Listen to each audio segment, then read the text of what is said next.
So you wrote the story, you directed it, you played a lot of roles in the creation of this movie because it's like your project.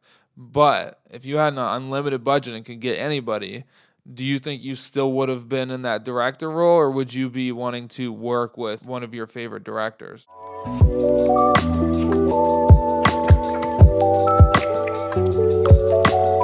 Welcome to episode 114.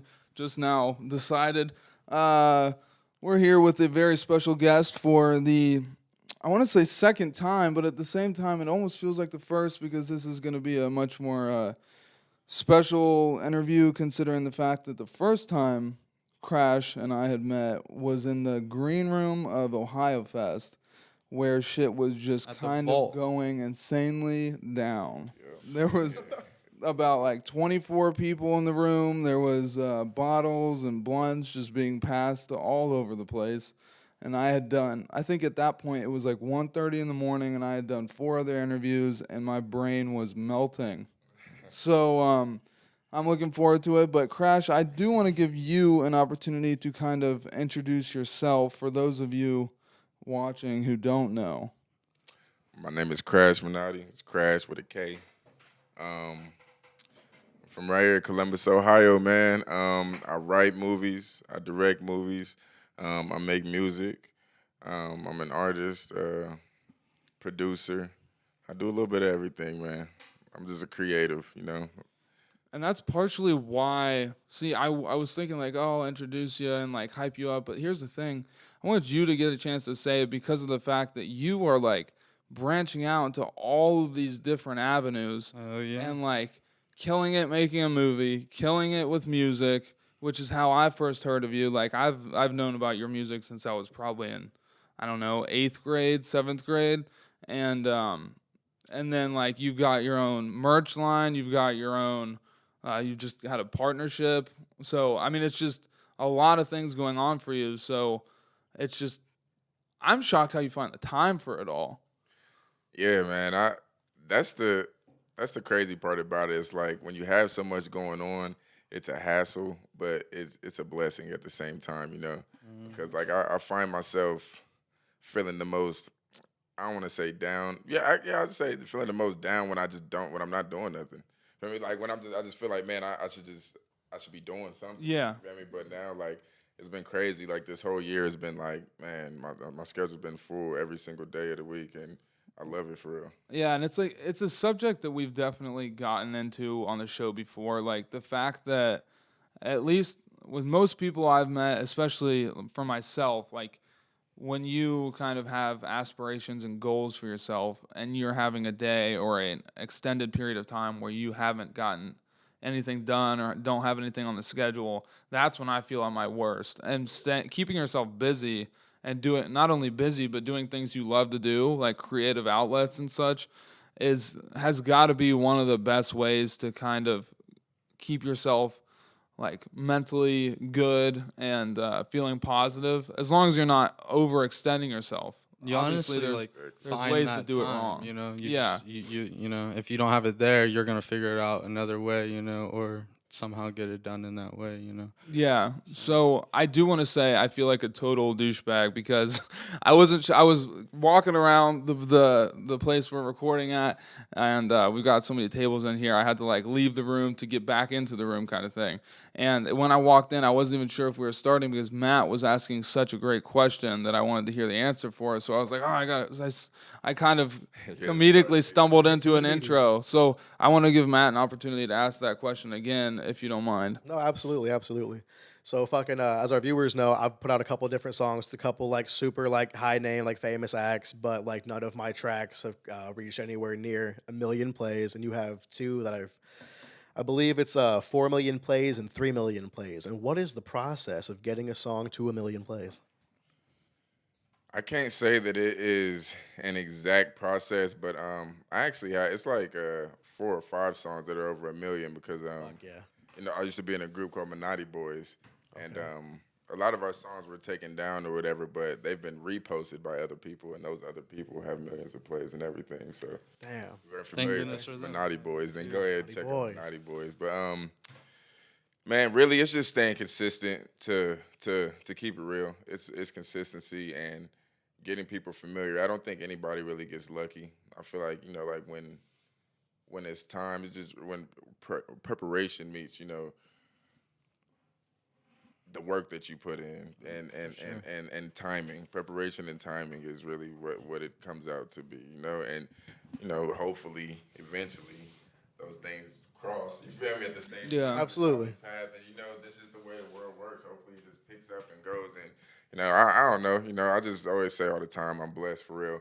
And nowadays, there's all these algorithms and everything like that, and people are always trying to break the algorithm and try to figure out the system. Oh, this is how you get the million. But it just keep dropping, man. Keep making music that you love, and stop thinking about how stop taking away from the art. You feel me? Because I feel like that's what's been going on. You feel me? People absolutely don't care about the art anymore, and it's just okay. I got a song. It don't even have to be good as long as I post it a million times. Then it's gonna pick up or whatever. But that's not it, man. It's about making genuine music and people connecting with that story and investing time into you. And I think that goes a long way. So just being genuine and honest all the time in your music and shit like that, and people like it. That was a beautiful fucking answer. Thank you. Yeah. Hell yeah, that was fantastic. Sure. Thank you. Yeah. When we were thinking about that, like how do you get to 1 million plays, 4 million plays, 5,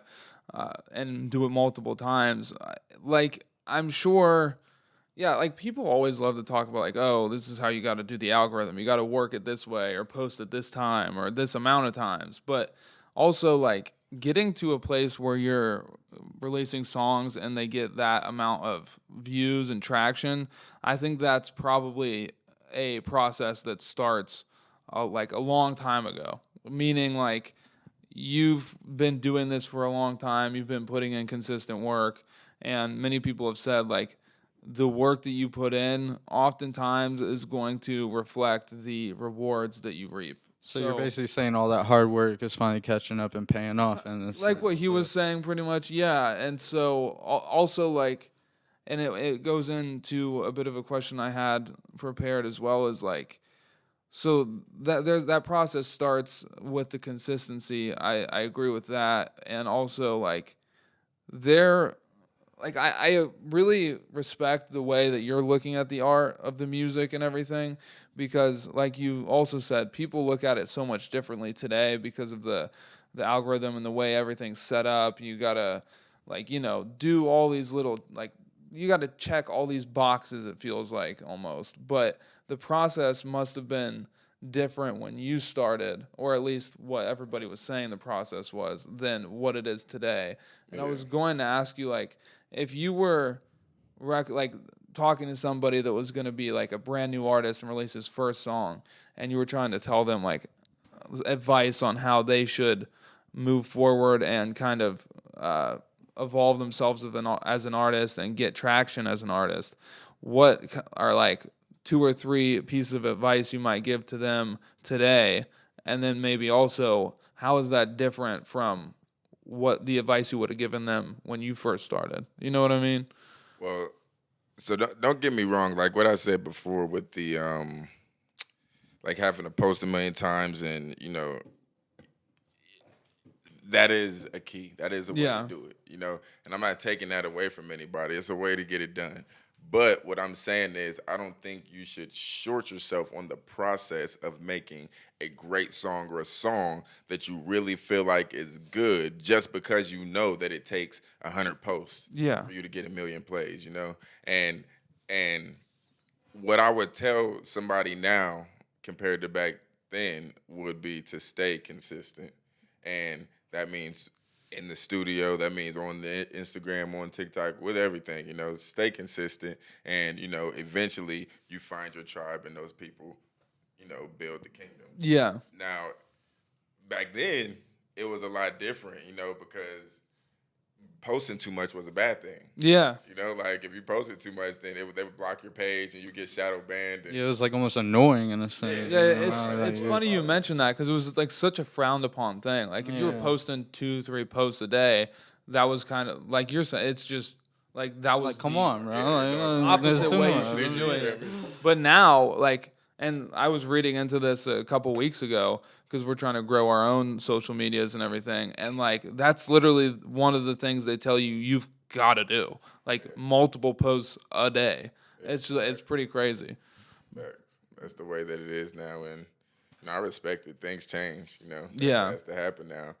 But I with great music, if you post great music multiple times a day, I'll probably be less likely to unfollow you. Yeah, but you gotta, like you said, you gotta make sure that you're like I think the art should come first. Whatever that art is, I think that the respect that you have for it yourself and the what you put into the art should come first. And then once you have that and you want to show it to all these people, then you kind of have to put yourself into that position of like trying to do thing A and thing B to get it out there to as many people as you think need to see it. And it's also, everybody's talking about like such a big thing today because of the fact that like it's almost like, okay, see, it feels personally like, oh, every song's been done, every garment or piece of clothing's been done before in some way or fashion, but you gotta put your own unique flavor to it and also find your niche people. And once you find your group, it's that group will ride with you and get you to where you need to be more than the masses will ever, 'Cause you're one of them, Yeah. It's like it's okay for you to hear a song that you like, but when you go to this person's page and they don't really live the lifestyle and they don't do the things that you really believe in, it's hard for you to really invest in that artist, Right. But if you go to this person's page, you're like, well, man, it's just like me. Yeah. Well, man, they got it. Oh, Yeah, damn. normal person. Yeah. Yeah, they're a normal person. Well, damn, okay, actually, now let me buy this T-shirt. Right. Because that's, you feel me? And that's the way it works, bro. So I think just staying genuine, and doing things that mean something to you and not to TikTok. You feel me? Yeah. Sure. Now, when you first started, what was the best way to get it out there?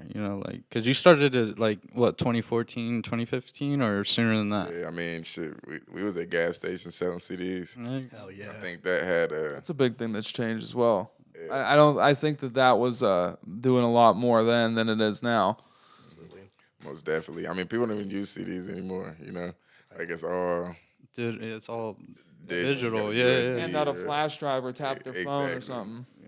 You can get everything. Yeah, online flash now. drives are a big thing. I like mailing drives and stuff like that. That's a big thing, I was actually just about to go grab pods. I'm all out. But I am curious. We were talking about, you got to be putting in the time. You got to be hitting the studio as often as you can. I know right now, and this is something I want to transition into in a second, but I know right now you've been heavily focused on this movie, Tears for Tasha, correct? Yeah. So, but I mean, either now or kind of before you put a lot of your time into that, and I'm sure it takes a lot of time. How many days or how many hours a week would you say you were putting into the studio on a regular basis? Like, so when you're just forget about having all of these other things that you're focused on right now as well, but when you were just kind of mainly focused on music at the most the hardest you were ever working on just music, how many times a week do you think you were going to the studio, or was it just one but you would put in a certain amount of hours, you know what I mean, to go and just record music?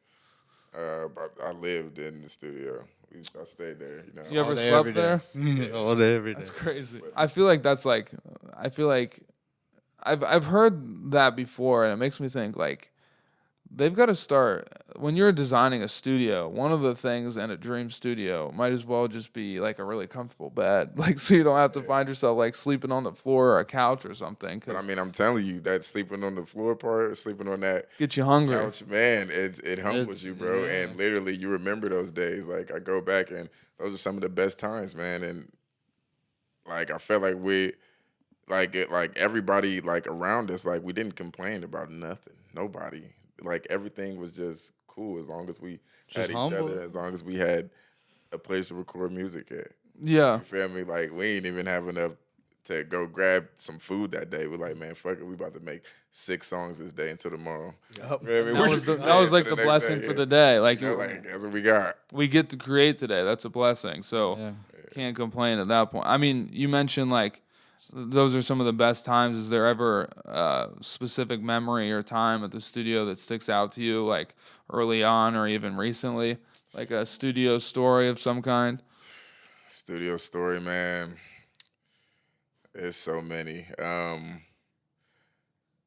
Well, back like during Minati Boys days, one of my brothers who were in the group, Grizzy, he started like I don't want to call it a zoo. He started what do you call that? He had so many animals in our studio, bro. It was crazy. What was the craziest one? Bro, we had a pig. Oh, Jesus Bro, we had a pig, a snake, like a few birds, like what else do we have? Fish, hella fish. I don't think I've ever heard that one before. Jesus Christ! You Never ever heard sample animals them in the into a studio. beat or something? Like you get the pig oinking, The pig or nothing in there. like an ad lib. You're rapping a bar and then just you hear like a bird in the background. That'd have been lit. But like during those times, bro, it was like it was so normal to us, and we just like, yeah, we laughed about it, but we didn't really think about it. Like, bro, there's a pig right there. Yeah, It was what it was in the moment. Yeah, like there's a pig right there, but we just, whatever, like, I'm weak. Gotta make this song though. Exactly. I don't know why, but that makes me think about I just recently seen this. My girl was showing this to me. There's like a famous, I think it's an X song or maybe a Ski song that like starts or it's worked into the beat, like this girl moaning or whatever. But then there's like the video Miller that used this to do it. comes from, and it's actually like Ski recording a like freestyle in the studio, and in the background, I think it's like X or some. It's just fucking a Yeah, girl. bro, just And going they- crazy. Like they literally just worked that. That not only did they put it in the background of a freestyle, but they worked that background noise into a song in the future. It's Rip Roach, I think. Yeah, I think that's where that where that idea of like, well, I mean, there's a pig there, might as well make it get productive as well too, like work it into the song somehow. But that shit was crazy to me. Like, I'm sure nobody even can grasp the craziness that's happened behind the scenes in a studio session. Like, I never would have imagined that there was ever a studio session that also had a somewhat of a zoo in the background. it was crazy, man. It was animals everywhere. Like, that was the time, man. It was a good time. Had a session over at a 4 Point. I think like, man, it would have been like about 3 years ago now. And I went there and I didn't know Tay was gonna be there. Shout out Freeway Tay. And I get up there and he's with my homie LJ and Big Zeddy, and they're tattooing the Glock logo on his neck. Jesus. And On Tay? yeah, bro. Tattoo for a concert. I haven't seen Tay in like a month. The next thing I wicked. know, he's just fucking. I think always that's happens in the studio. That'd be lit though. Getting a tat in the studio. I mean, I wouldn't even mind that for real. Bro, he was just a definitely crazy person. Yeah, that's something that's. That's But- studio vibes, though. Maybe that's what happens in the It studio. is, You man. might end up with a tat. You might end up with a pig. You never know. Right. Anything could happen. Do you have like a set studio that you like really want though, or like something that you have in mind that like Studio. studio wise? I record wherever. Like I do, one day wish to have like a crazy ass studio on the beach or something. Like That'd my be dream sick, studio would be on the yeah. beach. I was gonna ask you about that actually. I had to take a boat to get there. Oh, boom. Okay. Some island shit. Right. Yeah, all right. Secluded. Literally. That'd be crazy. But Ladder up. Like you gotta get out the boat onto the ladder and get to the studio. Like that's some shit like that. got the for real. security guard waiting right there, Yeah. check you in. Armed guards. That made me think. There's like this leaked picture, not even leaked. I think they just posted it. I might have been DJ Mustard or something. There was like a paper that he had posted on his door of like the 10 studio commandments or like the 10 rules of his studio, and they were a little bit of aggressive. But I was thinking like, did you have any studio rules for yourself or anything like, or if not that, then what's like the quickest kind of way to get kicked out of a studio session with Krash?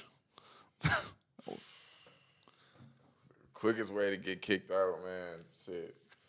Well, shit, it depends. Like, if we just out here recording and, like, I'm talking too fucking much or being off page, you feel me? If, like, if we making a song and you Patting start the pig. you start playing another song in the background, get the fuck out. I hate that You shit. feel me? Like, because it just don't make sense. Right. And you can't read the room, obviously. Yeah. You feel me? So get out. Yeah. Yeah. You should be focused on what we're doing here, Yeah, like yeah, being for sure. productive. Exactly. We're here to work. Everybody's energy, whether you're making a song or not, goes into this work.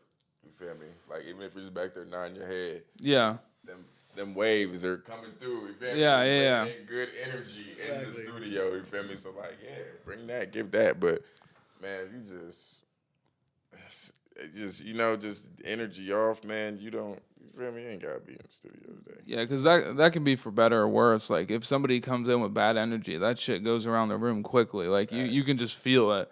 So, yeah, I can't even imagine, like, somebody playing music, not only music, but somebody else's music while you're trying to record something. It's like, yeah. All the time. And TikTok, bro. People get on TikTok, Instagram Reels and shit, and then it's like, I'm having a hard time focusing because you're trying to show me a meme, bro. Like, Yeah, it's not conducive. to a Cuts good in time. time and everything. Right, it's a new song playing. Yeah, It's not good. plus, you want to feel like they're like as invested or focused on it as you are, and For sure. not like okay, maybe if you're spending like fucking 12 hours in the studio, yeah, maybe at some point you guys are gonna like chill to like think of something, try and get inspired. But Shit at some point. the- But that's the thing about it. Like, it's a time and place for that. You feel me? Because I've been on the bus, you feel me, and like, or on the road, you feel me, and you ain't got no choice. You feel me? People just talking loud, and I done made some of the best songs like that. You feel me? Because it's just like, I'm just making. I ain't really thinking too much about the quality, or not even the quality, but that is the vibe. You feel me? Like, we're in this. You feel me? This small space. Fuck it, we ain't got no other option, but we vibing. You feel me? You might hear people in the background. It's a part of the song now. hell yeah! Once again, you're trying to get that energy into the work you're making. So yeah, I can't imagine like all the memories and the stories that have been made like in those studio sessions and like on tour and everything, which brings me to my next topic is like with this movie. And since we're going to be moving into this topic for a second, I would like to have you explain to the people who don't know, because I think you had explained it to me a little bit the last time we had an interview, but I'm a little forgetting certain points of it. But what is Tears for Tasha about, and when did you start making it? Just so people know what we're talking about going forward. Tears for Tasha is about a girl, an aspiring singer, who is going through difficult times in her life, but she is guiding her way through with her mom. And, they face some trials and tribulations on their way to happiness, I should say, without giving the movie away. Yeah. Okay. But, on their way to happiness. But, they face some challenges, on the way. She finds another boy that she falls in love with. And, it's just about her overcoming challenges. Now, is there like distractions? Is that what you mean? Like in the way, or is that like something good for her, like with the relationship and stuff?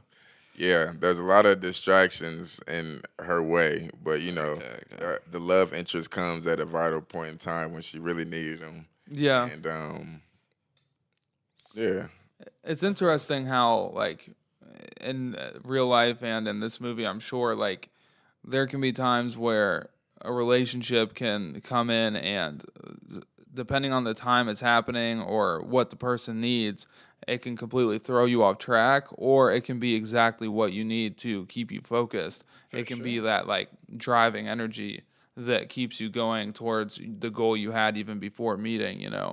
So that's definitely. So do we have like a potential release window for this movie, or? it's out. Oh, it's out. Where can people find it? It's out now on Tubi right Oh now. shit! Oh, I'd yeah. seen the soundtrack, listened to that and everything. I was not aware of that it was out. I feel like an idiot. Yeah, I'm definitely gonna go watch that Out tonight. now on Tubi. But yeah, bro, it's really just like a a story of perseverance, man, overcoming, adversity, things like Oh yeah, that. I love movies like that. Yeah, and it's my first one, so writing it was a challenge, but it was one of the funnest things that I've done. Like compared to like when it comes to like making music, it's comparable. Yeah, You feel me? Like Yeah. the exhilaration that comes from like coming after you have a good song. It's like after I was done with it, like I just knew I had a good movie. That's how Yeah. I felt. It's my or baby. even when you like, oh, I know this scene's gonna be good, or like thinking of ideas for the plot and things that'll happen throughout the movie. I'm sure that's a Yeah. comparable feeling to Yeah, I getting mean, a just- good bar or a hook or something like that. Exactly. Writing the characters out and then actually putting faces to the characters, Yeah. like making these characters real people. It's like, okay, damn, like I don't know, it just becomes real, And, excuse me, but that was one of the coolest parts I think of making the movie. So I was curious because I figured you had wrote the story to it, because if I'm not mistaken, doesn't it kind of come from a story from your real life or somebody that you knew in your real life? Well, it's a song. It's loosely based on a true story. I wrote it when I was in college 10 years ago. It was a song that I wrote, and when I wrote the song, it wasn't necessarily about anybody. I was just trying to make a song, Yeah. kind of like how T Grizzly does his Almost like stories, things like that. His Yeah. Shakespeare. I'm trying to make a song, but and I do know people who have gone through some of these things, but like when I actually started writing the movie, it's like, okay, how do I expand it? The song is only 2 minutes long, but now I Yeah. can make it into an hour and a half long movie. How do I expand that? So I really did tap in with a lot of people's real stories that I knew and That's things awesome.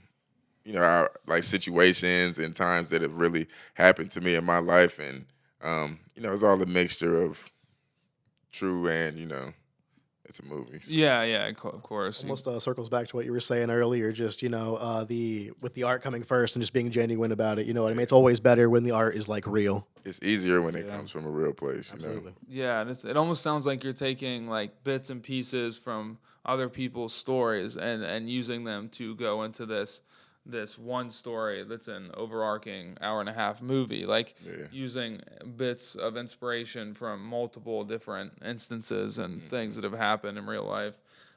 So you wrote the movie. Did you also direct, or did you produce? Like, what were all of your roles in the creation of this movie? I wrote, directed, and I acted a little bit in it. It was produced by yeah. Imperium. Okay. Yeah, Imperium Studios. They think Did they do Tasha may have been their sixth studio film. I think is that the dope people as who fuck. had worked with what's it called? That one, we were both at that premiere. Oh, you're with talking Lonnie acting in it. her way. Her way, yeah. Did Yeah, they yeah. also do that? Yep. Okay, Okay, yeah. I yeah, knew that sounded familiar. Female hustlers. And Yeah, I like what they do. I think Yeah, that they they pick good projects to work on, and well, that's Dom. He writes all those. yeah, I but think that was the first project that he did, or no, not the first. I may have been the second that he did that he didn't write. wow. He Yeah, writes all of them. I'm looking forward to seeing it. Now I got know what I'm going to be watching tonight. Yeah, so strap in. It's out now on Tubi. hell yeah, I'll be posting about it and letting people know what I think. So the song that you wrote in college, I'm assuming that's not the song that is in the soundtrack with the same name, like the movie title is the name Yeah. of the song. Those aren't the same songs, are they? Yeah, that is the same story, but I remade the beat. Okay. Me and a producer here from he's from Columbus too, named Jungle Boy. Okay. He reproduced it, and then I redid it over again. So yeah, that's the story though. Yeah. So when you're making this movie, where were some of the places that you were filming at? Like, did you do most of it in Columbus, or? Yeah, mostly. Yeah, everything was in Columbus. Yep, everything was shot here in Columbus. Oh yeah. Yeah, like literally all over town. We were out east, out west, north side. Yeah. I always think that's a cool thing because, like, with Her Way as well, like, you can, as somebody who's grown up their whole life in Ohio, you can, like, pick out different places that you recognize and everything. And also as someone like you, I'm sure have spent a lot of time in Ohio, so you kind of can pick out these really cool places that you've personally spent time at, or like the fact that you know so well the environment and where might work best for this certain scene. Were there any locations that you wanted to use that weren't able to like sometimes when you try and pick a spot for filming, sometimes it can be difficult, like with, I don't know, permits or getting like the permission to do it there. Kicked out any places or anything? Was that a challenge? That wasn't really a challenge for me. Basically, well, my main thing when I was making the movie and when I was shooting it, and picking these spots, I really wanted to just show Columbus, Ohio in a beautiful way, you know. Yeah. I wanted to show downtown. I wanted to show, you know, like the buildings, the people, like certain areas where I thought, really captured the art and the essence of Columbus, because you know how when you see the LA landscape in these movies, it's so familiar. They make it look like a dream, and like Exactly. people who've never been there, like you, like me, Marquise, and I'm sure Matt, like growing up, would always watch movies from there, and it's like, not only does it make you want to go there, but it also feels like when you would get there, you'd be like, oh, I know where we are, just from a movie. Exactly, and that's just kind of what I wanted to create for that. But it wasn't like the spots that I used. No, we didn't really have trouble getting anywhere. Like Columbus isn't like LA in that aspect, Yeah. We don't really have to have a lot of permits and things like that to shoot certain places. It was pretty simple. So, and I also think it's really cool that you're like trying to show Columbus in that light, because I feel like Columbus, like people recognize that a lot of work and art comes out of Columbus, but at the same time, I still feel like it does not get the recognition it deserves. Like how, like we're number 3 in amount of designers and like the whole country. It's like, I think it's LA or New York, LA, Columbus, which, and I'm sure not a lot of people know that, but like, and then also all of the music that comes out here, everything. But then even still, like when you talk about Ohio, it's like stereotyped as like, oh, the cornfields, the fucking Amish, the Fields on Cleveland. field. But then Columbus, like I feel like it should be getting a little more recognition. And I feel like what you're doing with this movie is definitely going to help move it in that direction and show people Columbus, like you said. What were some of the like any scene or specific part of the movie that stands out as one of the toughest to create with, like, for the movie, like an idea that was harder to shoot than you thought it would be, or just a certain scene that took a long time? Well, there's a certain scene in the movie. I'm not gonna say too much about it, but Yeah, don't spoil.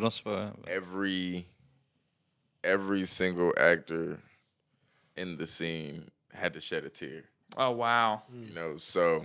And that's no easy feat. That's no easy, that's no easy feat, especially, you're around people. You got 13 people behind cameras. You got lights shining on you. Yeah. It's dead quiet, and we say action, and we're asking you to cry.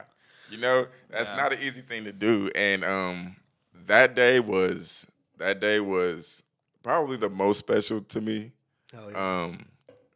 It was weird after that day. Like even I shed a tear that day. Yeah. It was like, you feel me? Like it was so powerful. Everybody just letting out these emotions. Our lead, one of our leads, Sean Anthony. And he's a big, strong man, strong character. And when he let out that tear, I know it was therapeutic for me in a way. Because I'm like, man, I know what it took for him to get that out. Yeah. And it just kind of reminded me that it's okay to be vulnerable sometimes. Oh yeah. When you have something that you feel like is bigger than you, it's okay to be vulnerable. Shad Mitchell, he did awesome. That's my little brother. He let a tear out, and it was hard for him, because like even his character, like it wasn't of his character. So when you're in these mindsets that you're playing this person, and then this person has to shed a tear, and you have to bring that from a real place. Yeah. It's difficult, and everybody did it, and they all they did great, man. They were all real tears, and that was probably the most powerful day. It didn't take us. It didn't take us longer than what we scheduled, but it did take us, some time, because, even after you do that, we just don't go back to, okay, next scene. Yeah. You know what I mean? You Because it's can't, like, okay, you give can't us shoot some that time. scene no, and yeah, do a yeah. party Yeah. scene. Like, Right.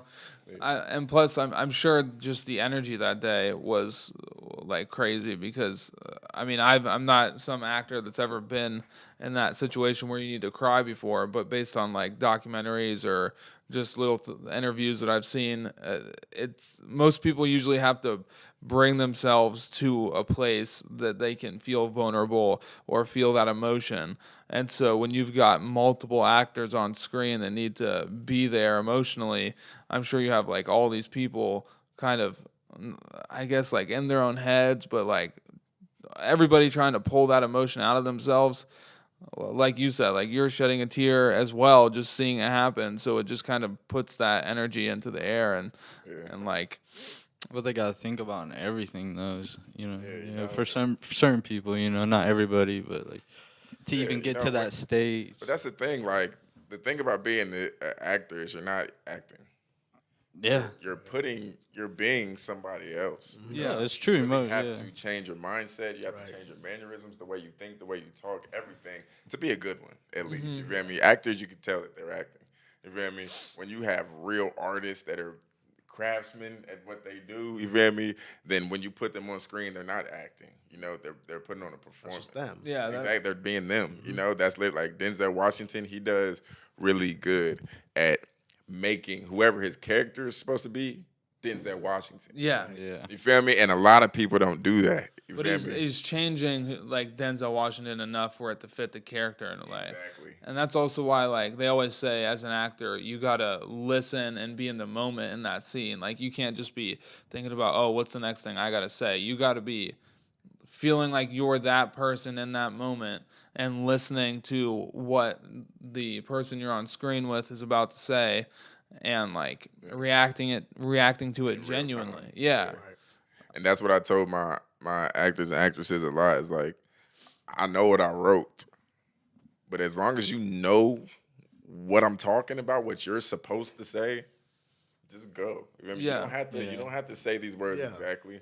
But if you know what this scene is how it's supposed to end, Exactly. freestyle. You feel me? Y'all gotta say what you want, but just end it how it's supposed to. But you know what you gotta accomplish in the scene. We're going from point A to point B, but like be real in the middle. Yeah. Exactly. So was there a lot of off the cuff or impromptu, like improvised lines or scenes? Yeah, if ever and whenever any of my actors was like, I don't really like this. Can I say it like this? Yeah, do your thing. You feel me? Let's fix it. All right, let's try it this way. We do it again, and I think that made the set really comfortable and easy too. Yeah, because I know you got some directors who are like, no, you feel me? Say Yeah. the words. Or cut. That Yeah, wouldn't be it's got to go exactly how You don't get I'm that true envisioning emotion and shit from them too. Yeah, Yeah. like we're artists. Let's try it. Let's try it a few different ways. We might like it the best the third way. Who knows? Yeah, and that makes an environment for people to feel free to kind of like think about Be like themselves. because if they're just forced to stick to the script completely and not let any ideas come to them and be vocal about them, then you're gonna have people who are less involved and like a little bit kind of just out of it, but if you allow them to be creative in a way or let their ideas and feelings flow, then once again you're going to get these actors in the moment and feeling like they can be themselves and the like shade of this character. So Then you stop worrying about messing up as much. Okay, Yeah. well now I can't be wrong. yeah, Exactly, yeah. because you could turn a mistake or a like mess up or a different word that was supposed to be this. Now it doesn't. Now that's not so much of a thing. That could actually lead to something great. Exactly. can you think of any? Doesn't have to be like some crazy difference or the biggest one, but is there any scene that sticks out to you that maybe changed the most, or is went a different direction you didn't expect it to go because of the environment you were allowing for your talent? Yeah, it's one scene specifically where Sean Anthony, I won't say too much about it again because I want y'all. Yeah, y'all got to see it too. Yeah, I'm literally gonna watch it tonight. I'm about to say I'm gonna come back. Bet. Soon. All right. We're gonna talk about the movie. We're right, gonna talk about it. But Sean Anthony in one of the scenes, he took a condom and he licked it and slapped it on the back of his head. Oh, Shit. I just gotta watch the movie to see how we got there. Like, I mean, and that's all I want to say. But like, that's what he did, and like, when it happened, it was so off the cuff. Like nobody knew he was going to do it. so It was not in the That's fucking script, crazy. and everybody just wanted to laugh. But at Yeah. the same time, we're like, no, that's gold. So we got to keep running it, and it was like. so that's interesting because now I'm going to be thinking about this when I go to watch it, and I'm not trying to have you spoil anything, and we can always put like some sort of spoiler warning or at the end if we want to talk like about certain things you don't feel comfortable saying because you don't want to spoil it. But one thing I love as a viewer of stuff like movies and stuff is like getting to know these little behind the scenes details or like know about, well, for example, what people would not know at all when they're watching the movie, like, oh, this wasn't even supposed to go this way. Like, it's always cool when you can watch something and then turn to who you're watching with and be like, that he wasn't even supposed to lick that condom. You know what I mean? So it just makes me curious. So like, not only like the sticking on, he's out of it. He's gonna even think. fuck, bro. he wasn't even supposed to like do anything with the condom. Nah, like Okay. it was like so impromptu. Like that was him. That's him. all them. That's like, and I love Sean Anthony, man, did his thing. Shout out to Sierra Angelia, India Chanel, all my actors and actresses, my leads, they did like a tremendous job, and I thank you. I appreciate y'all. Oh yeah. Well, big shout out to them. How did you go about finding some of these actors and finding your talent? Little DJ too. Can't forget little DJ. Okay, sweet. Shout out little DJ. But honestly, a lot of them already had mine before. A lot of my family's in this movie. My sister's the bartender. My big sister. My mom's in there. Background a little bit. So it's my nephew's in there. Okay. It's a lot of people who that I already just automatically knew that I wanted to be in it. So I just kind of tried to match them to it. But honestly, as I was writing it, I had certain people in mind. And if I didn't get that exact person, then we went online and I just put a audition, and I found India. She didn't even have to audition, to be honest. I went to her page, and one of my friends sent me her page, like, yo, you should check this girl out. I think she'll be dope. Or no, India hit me up. She said, yo, your friend sent me this, and I can sing. Check me out, So I went to her page. She could sing. Her voice is amazing. And, So is India the main character? yeah, she's okay. the main character. She's Tasha. That's sweet. So what do you think are a couple or maybe the biggest changes that would have happened to this movie had you have had like an unlimited budget? So like if you had all the freedom in the world, all the like you can get whoever you want, do whatever kind of CGI scene you want. Like is there anything that sticks out to you that you would have changed in a certain way or an actor you would have gotten? Would you even still do it in Columbus at that point? Yeah, I still would have did it in Columbus. That's real. Yeah. It's a Columbus story, Yeah.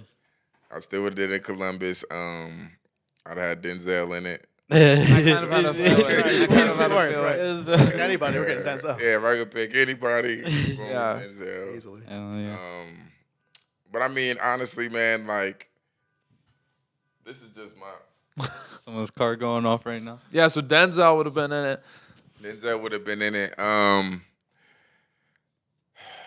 Who would? Yeah, honestly, like there was a joke on set between like me, Dom, Dream Vision.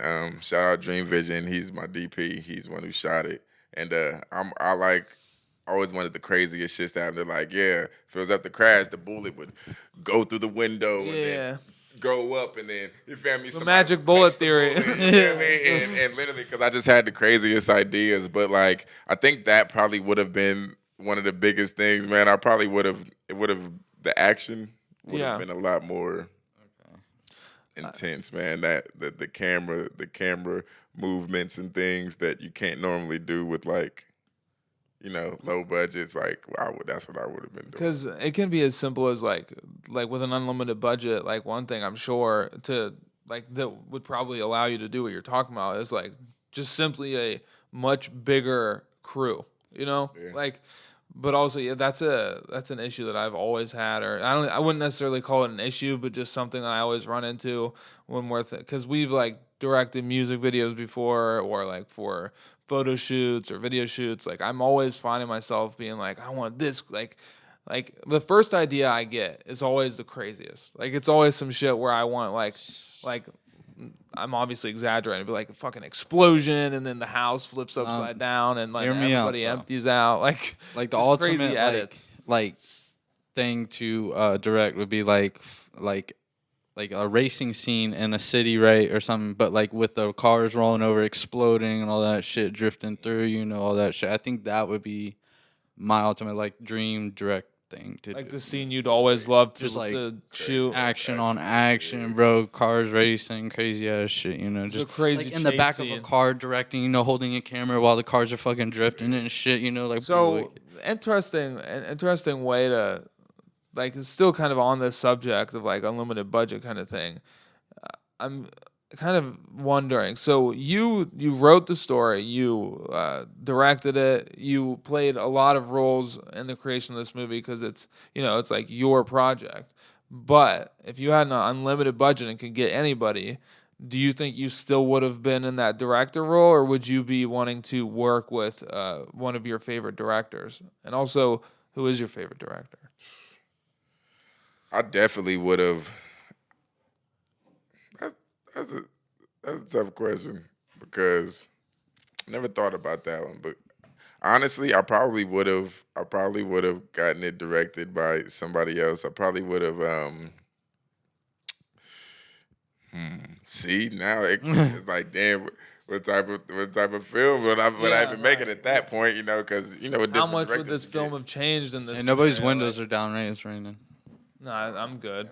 But yeah, I mean, like for example, like there's Tarantino, Scorsese. There's all kinds of. That's what I'm saying. Like if I wanted to go with like more of like an action vibe, I'd probably go with Tarantino. That'd be crazy. That'd be fire. Like something like that. You feel me? Give me like It all depends, man. I never really thought about it like that. Jordan Peele. That would have. I really feel like if I gave him this Tears for Tasha script, he would have flushed it out for real. Oh yeah. Like really twisted and turned it in ways that people would never imagine. But I think that's like the main thing. Like a lot of good feedback I've been getting on people was like, man, that was a crazy twist. I didn't expect that coming, and that's kind of hard to do in movies sometimes. Oh yeah. So. Because you know as the writer or the director, like this is gonna happen, and you got to stop yourself from making it obvious. Yeah, facts. So, and it's always an exciting thing with those twists. Yeah, I'm really looking forward to watching this movie, and everybody watching should definitely go check it out on Tubi. Tears for Tasha. On Tubi. So. Tubi. Yeah, I mean, that's another thing. So, if like you had been aside from this movie for just a second, if you were first of all, after making this movie, it sounds like you loved the process and enjoyed it. Do you see yourself ever making another? Oh yeah. And somebody just asked me to shoot one in Las Vegas. Actually, they want me to come down and co-direct and produce in Las Vegas, and that'd be awesome. Fuck yeah. Yeah, and that should be pretty cool, man, because it's definitely more like a action vibe too. Boom. Yeah. So that should be fun. We'll see. Hell See yeah. what's Okay. up. Okay. And I'm sure, or do you think it'll affect the way you look at like some of your next music videos in a way? Like obviously a music video and a movie, two completely different things, but now that you've been a part of like shooting an entire movie, do you think you'll be looking any differently at what you want to do with your music videos? Completely. Yeah. Completely. And right now, that's kind of what I'm in the process of doing. Like before, like a few years ago, my videos had a certain type of aesthetic. I never really did just the basic, me just, in front of a gas station. Rapping with a type nice video. car at a Yeah, gas station. in Yeah. a car and you go to whatever. I never really did that type of thing. They cool, whatever. You feel me? They cool. It can be done right, but we want something exciting, different, Yeah, they cool. unique. And that's kind of what I'm really focusing on. Honestly, to finish the rest of the year out, I want to get really creative with some music videos and kind of take a director's chair, like the same way that I would for these movies. Yeah. And really try to direct some videos out and get these visuals going and get creative with them though. Fuck yeah. Yeah, because I know how working on a project can completely alter how you move going forward with your next project. Like with the collection we just released, the Stone collection, like designing it and putting it together, we learned so much about things that we want to always hold ourselves to as a brand, like with everything moving forward. So I can't imagine how it would be for you shooting this movie, how like you start to see things differently, like even with just like your core values as far as doing something artistically. And I wanted to ask, like, if you were to ever like make a movie about your life story, which I do think personally would be cool, like a biopic. Firstly, like, what do you think? Who do you think you would have play you? Like, and this may not be like if you were going to do this, and you would probably go with yourself. Like, it would be awesome, but like just for the sake of the question, I'm curious, like, what actor you think would portray you best? And I'm tempted to take Denzel off the table, but I want an honest answer, so I won't. But also, what part two of the question is like, are there like 2 or 3 scenes that you think would be very important, that would be like things or stories that you've gone through that would need to be in a movie about you, if you know what I mean? Like things that are crucial to your life story.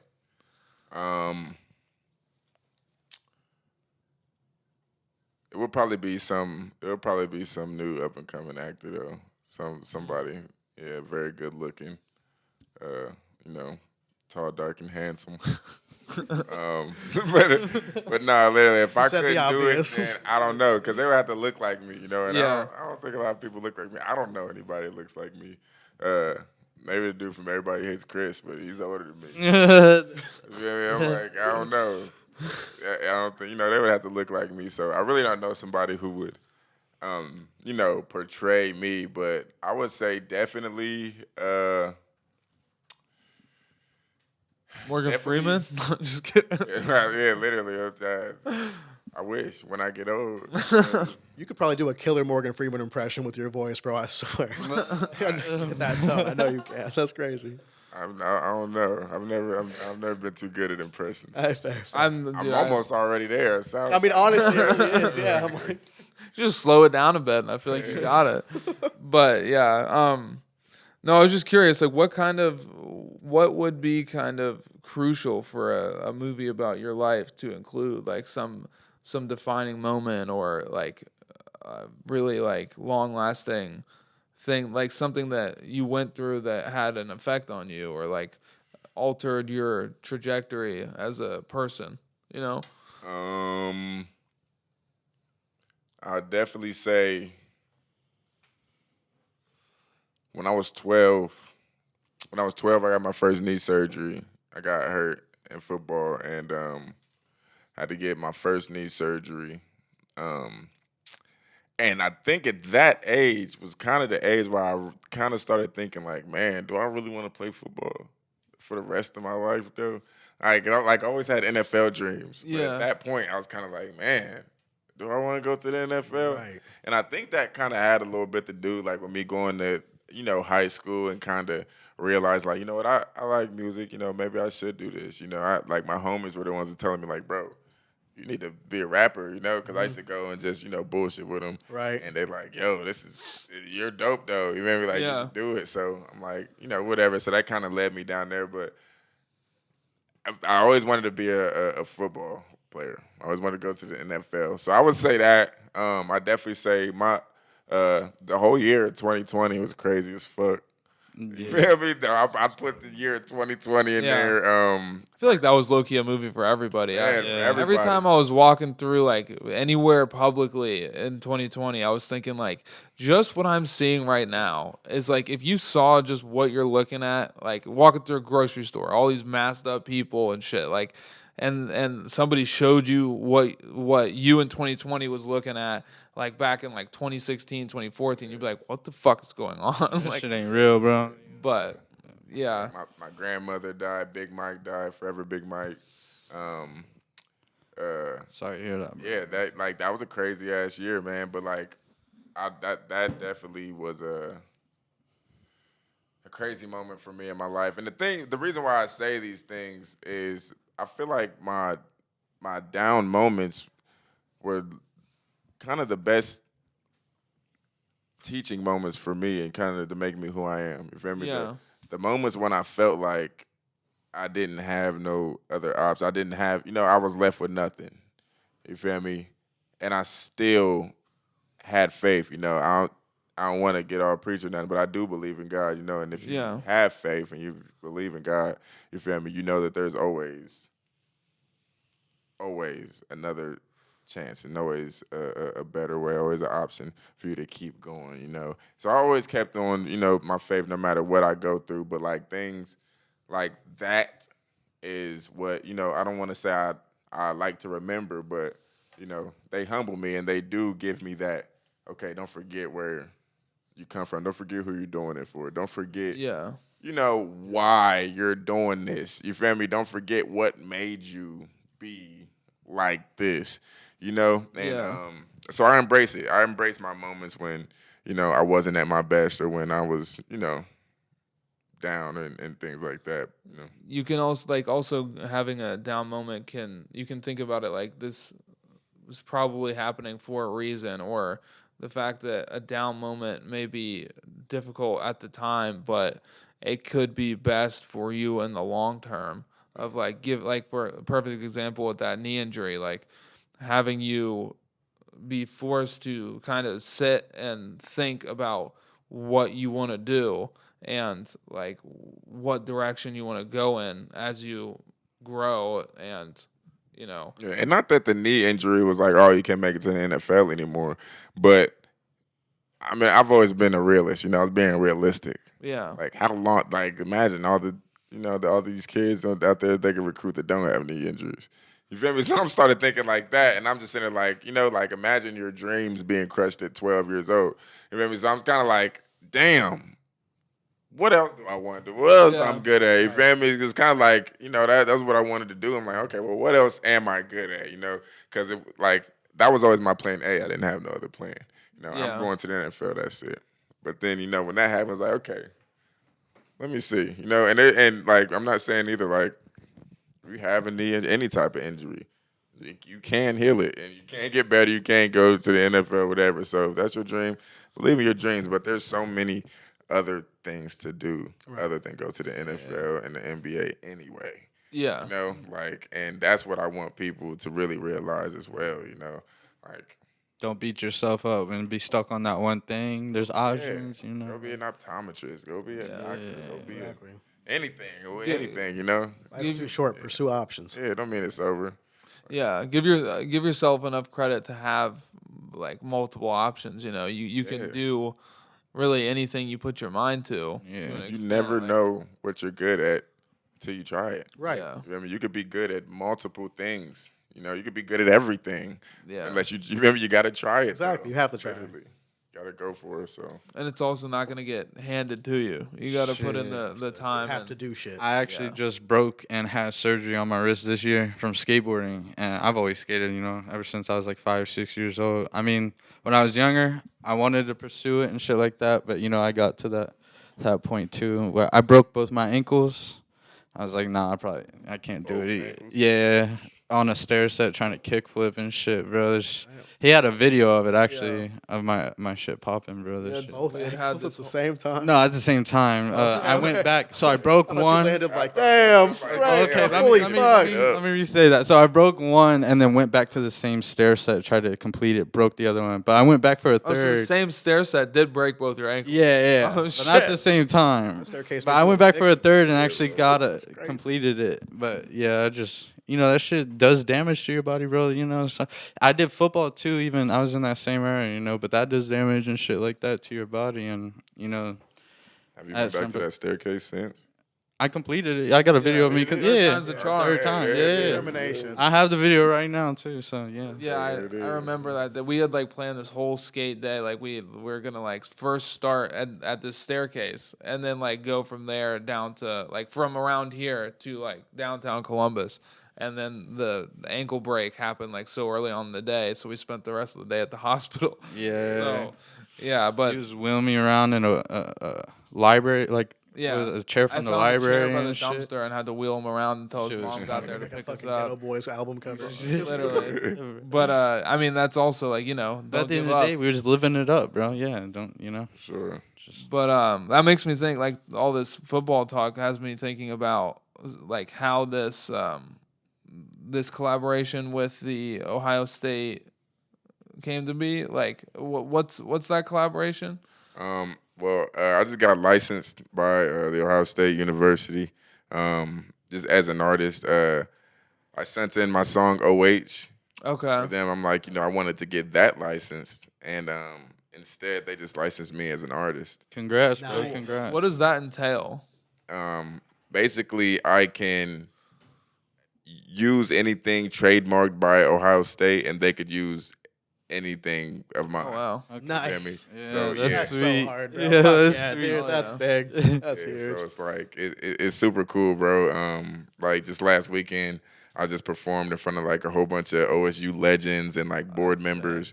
Yeah, they're like it was crazy, bro. They did an auction, bro. The auction, like it was a memorable experience, bro, and it was crazy. I wonder if that'll lead to us seeing some of your music in like an upcoming football game kind of thing. Like, what's Man.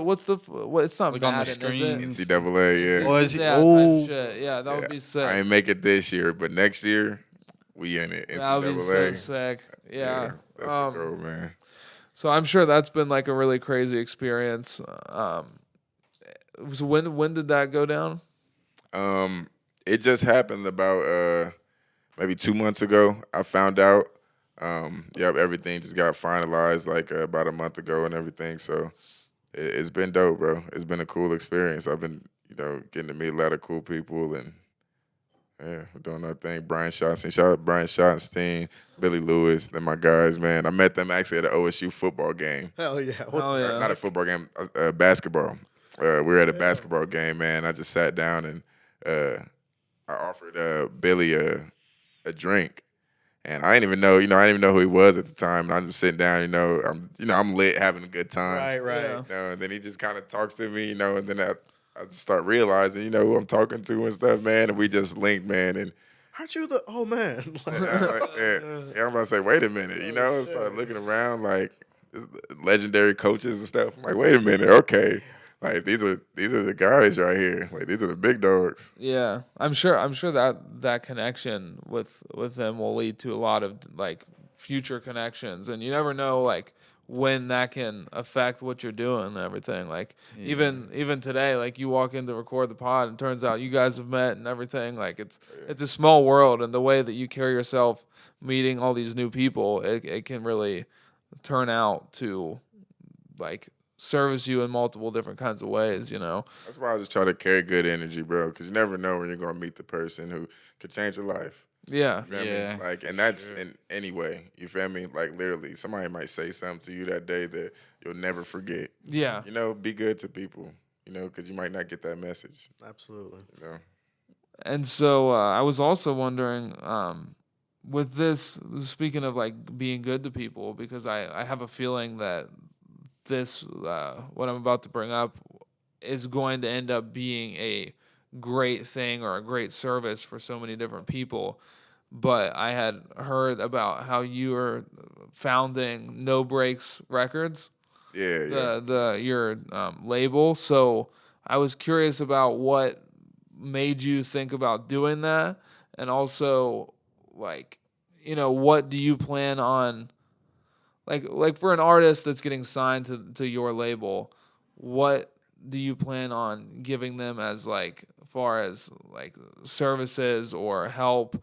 Just what does that look like in general? And also like what have you learned from previous labels you've been signed to, and like what do you want to take from them and bring to your own? What are you going to do kind of unique to this label, if that makes sense? Because I'm a little Sounds ignorant. like you're saying, like with you being on SCFMG previously, like with no with the new label you're doing. Well, what would the contrast be there? I guess per se. Well, what made me start my own label was, it just comes a time where you have to kind of let go of the branch and fly on your own. Fuck yeah. You Fuck feel yeah. me? It sounds It's like like- you're at that point. You know what I mean? Yeah, You're and I doing was just crazy there. shit. Yeah, and like it's no disrespect to SCFMG or anything they got going, or any of those guys over there. Oh, of But course. it was just that time, like I wish everybody success. I want everybody to do well. But owning a record label was something that I have always wanted to do. For a long time, I never really knew what being a record label even entailed. Yeah, exactly. I That's never where I'm knew at. Like I'm not quite sure. exactly. And I feel like being with SEFMG, we never were a real record label. We were brothers who made music together, and we made it what it was. More of a family. Feel me? Than We're a family. Exactly. Feel me? Because of And we that. made it happen. We all had the same goal, the same dream, same vision, and we made it work. Yeah. And I've learned so much. You feel me? From being signed, to SEFMG, and had so much fun, bro. I went on multiple tours. I've done a lot. I've done a lot. So shout out to them. But it was time for me to say, you know what? Let me see if I can do this on my own. Absolutely. I want to see if there is a spotlight for me, and maybe not even only for me, if it's a spotlight that I could give to someone else. Yeah, exactly. And what that looks like is, every single artist on my label being treated like the number one artist. As long as you're putting in the work, as long as you got what it takes to go, then we're going. Yeah. You feel me? Right now, I'm the only artist on No Breaks Records. You feel me? And until I was probably gonna wait maybe a year, but I don't even know if I'll do it in a year. I'm gonna wait until No Breaks Records gets to a point where I'm like, okay, the first artist we sign is going to the top, and I know what I have to offer is going to take them there. You wanna give yourself time to not only find the right people, but also know that you can provide them with like what they deserve. Because like and by the way, I don't know if you play in that, but what you had just said about like finding the artist and treating them like the number one artist, and then like we're going and we're not stopping. What you had like a certain thing you had just said seemed like literally like the slogan for No Breaks Records. Like it feels like it's so fitting with the title and everything. But yeah, I mean, it's got to be a crazy like. It's scary. A lot of responsibilities for It's a risk. having your own label, and also just making sure that you don't like let people down and everything. I have no doubt that you could take that on. How would you go? Like, how have you gone about learning more about what it takes to do that? I feel like I've learned a lot from experience. Yeah, that's what I To be figured. honest, I've learned a lot from experience, and I know from an artist standpoint what I would want from a label, Right. and everything I would need from a label. And I feel like now I'm able to give that to myself. Once I get to a certain label, I'm gonna give it to another artist that wholeheartedly believe in. You know, and that's it. Like I've learned a lot from being on a label. You know, what I wouldn't want and what I would want. You Absolutely. know, love about the situation though. That's pretty much what I would take. And you know, I'm a learner. You know, I sit back and I just learn. I'll sit there, I get on YouTube, watch videos for 3-4 hours. 1000%. I get on Google, start reading articles until I feel like I know enough. You feel me? I'll take a class until I feel like I'm really knowledgeable enough about a certain, you know, subject or situation that I could then I'll speak on it, then I'll act on it, and then I'll, you know, take that next step. But you know, until I get to that point where I feel like, okay, I'm not gonna let an artist down, and I'm gonna do whatever it takes, you know, in my body to make that happen. Until I get to that point, you know, I probably won't sign an artist, but you know. Well, that makes sense. I mean, it really sounds like the whole thing is like fundamentally based off of helping people. And that's like my whole shit, honestly. I fucking love helping people. I love seeing people be good to each other. And I mean, for like our younger audience that are like up and coming, you know, hip hop artists trying to figure things out and stuff, I'd be remiss if it understated the amount of help that you have given to the city as a whole. Like you, Doobie, Highlight, Swan, like you guys have done a lot for us. A lot of people are like such huge fans of y'all, and like I'm sure you already know that, right? I know you're loved. I know you're appreciated, but it's just nobody else in Columbus right now is on any type of time like that. Like you and the Jesus Christ, SCFMG guys. I always get it mixed up. Like Highlight just the other day was on Instagram talking about giving away like mad clothes and shit. Just pull up. Like, what do you need? They do shit like that all the time, and I think that's so fucking beautiful, man. That's so nice. Like, Yeah, I cleaned out the closet and gave just free clothes away. yeah, that's gangster. That's gangster as fuck, bro. Doing shit for people. That's what's up. And then for you to carry that on with your own future work is Exactly. it's just Like, a great thing. Like, so do you think that? And this might be an ignorant question because I don't know how it usually works with labels necessarily. But do you think it's just going to be hip hop rap artists? Or are you thinking about like just anybody with a talent of any genre? Like Worldwide. okay, all right. Fucking sounds Alright. great.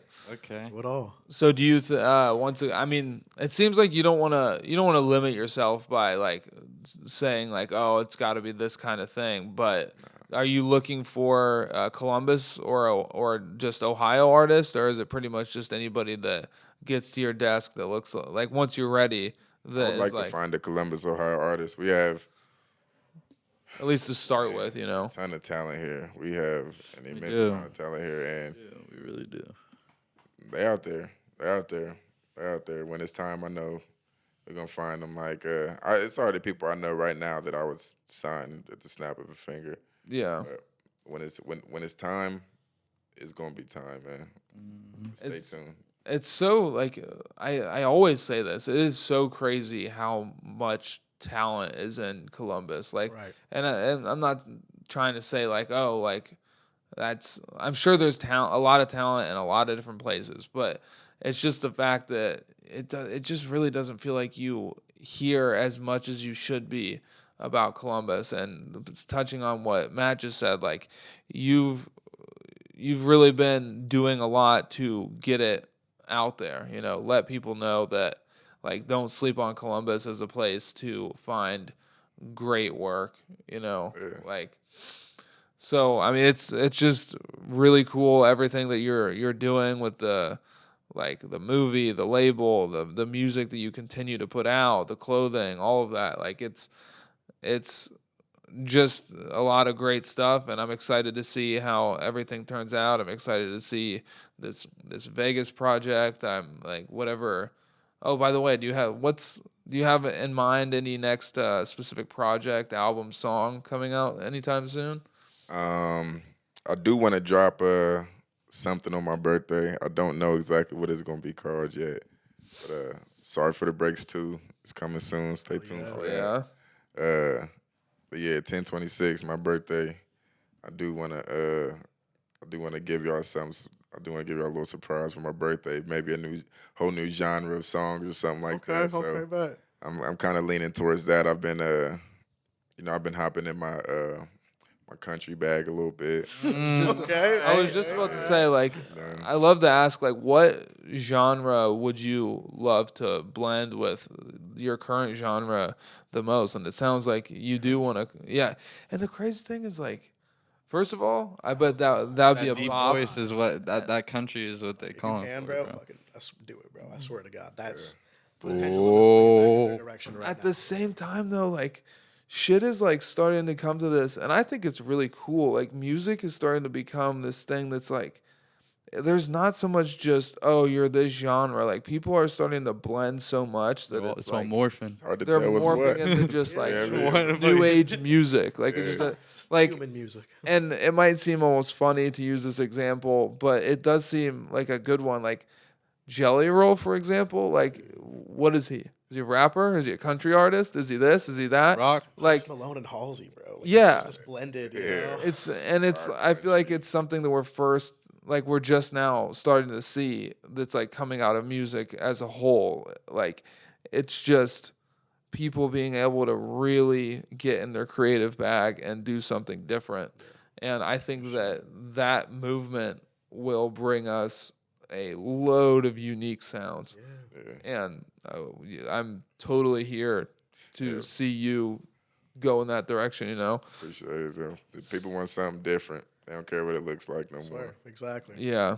There's Beautiful in a way, right? But then it's also like, man, fucking a lot of shit just the over blending and shit is almost crazy at times. Like there's this huge newer metal band out right now. They're called Sleep Token, and like on the same album, it's like death metal, R&B, a little bit of rapping, back to death metal, then on to some like early 2000s punk shit, and it just sounds like a playlist more than it does an album in a way. Yeah. Like it works, but it's I don't know, man. I don't know. It's strange. There's just a right and a wrong way to go about doing it. I don't think they're doing it the right way. A lot of other people doing it fucking great, but I'm gonna check it out. Sounds interesting. it also becomes interesting in a weird way. Yeah. it also becomes like difficult to like market. Like how are you gonna find your audience when you're tapping into all these different Here's this. things? Yeah. So, but like I was just thinking about this. Like you're doing so much. Like what are you doing in your free time? Like what's a guilty pleasure or something that you want to do for fun? Like what do you like to do when you're not being insanely productive? Man, golf. Oh, for real? Yeah, man. Just yesterday, I started back golfing again, man. And I find myself really getting into it now. Like, it took me a while, a couple of trips to Top Golf, you feel me, learning how to really get my swing down or whatever. But actually being out there, I said Monday is actually when I went. I went golfing on Monday, and I had a great time. Yeah. Man, I didn't do bad at all. Hell yeah. You feel me? I was really getting connection with some good balls, man, and I was really just like, I'm getting a real feel out of it, you know. That's some solid drives. Went and got me a set of clubs and shit. So I'm like, I was feeling it out there. I was feeling myself, and I had a really good time. So I feel like I'm really going to get into golfing here really soon. And that's gonna be sweet. like my thing. And I play 7-on-7 football too. Okay, yeah. I mean, that's why I like asked the question like that is because like I wouldn't have guessed, you know. But I mean, I'm no golfer, but I will admit like the feeling of like getting a good connection, like hitting, like Bro, making really, it go the distance, like get that, you hear it, it's real great. Man, that sound, man, it's crazy, man. It's a great feeling. Yeah, like literally, I don't know a thing about like properly playing a game of golf, but I mean, you know, get in the hole, but all the little details and rules. But at the same time, like touching on that feeling is like, I don't know the thing about golf, but literally me and my friend Cole would go to like West Virginia. He had a bunch of like golf balls and a couple of clubs, and we would just knock the balls into the woods as far as we could. And it's like, you know, got our own little Top Golf in the backyard. See, the thing about golf is like it correlates with life almost perfectly. It's because it's like it doesn't matter how hard you hit it, how far it goes.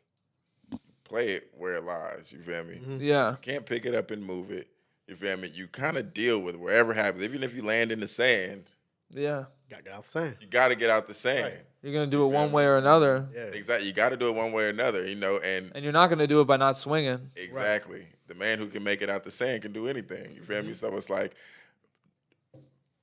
continuing to persevere no matter what situation you're in, and going out there shitty like me. You feel me? Like it's very easy to get irritated. Like, you feel me? I'm shitty right now, but I'm gonna get better. You feel me? Like, and I'm gonna get good. It's like that's what I like. That's what I like to do. You know, and I like that connection and also like a lot of people unfortunately got to start in the sand. You know, yeah, exactly. but I mean. It might take a few swings, but everybody gets out of it at some point. Simple. Keep swinging. I'll just find one little last quick question, to end on. Just a little something out there. What style of pillow you let on? One time, one of my favorite random questions, just off the cuff, is like, "What's your favorite landscape?" But you don't have to answer that one. I like a nice plateau, but. Fuck it. I mean, we're kind of rushing here. What's your favorite superhero? Hell yeah. Okay. That's a good one. I want to make this like at the end of every interview. I want to ask the guest a completely like random, unrelated question. And this will be this one's. So many to pick from. That's a good one, man. I would have to say. I'm gonna say this, and I'm gonna get to the car and be like, oh. Yeah. There's always right now, I'm gonna have to say. I love that one. That's what I'm saying. I don't even want to say that. I'm a top 3. All right.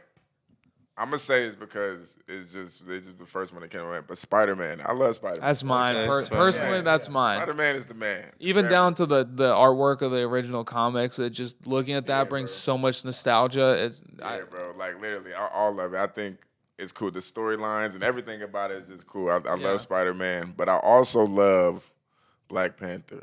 Yeah. So if it was a question like if I had to be one, it's probably Black Panther. But at the same time. Black Panther, it's different.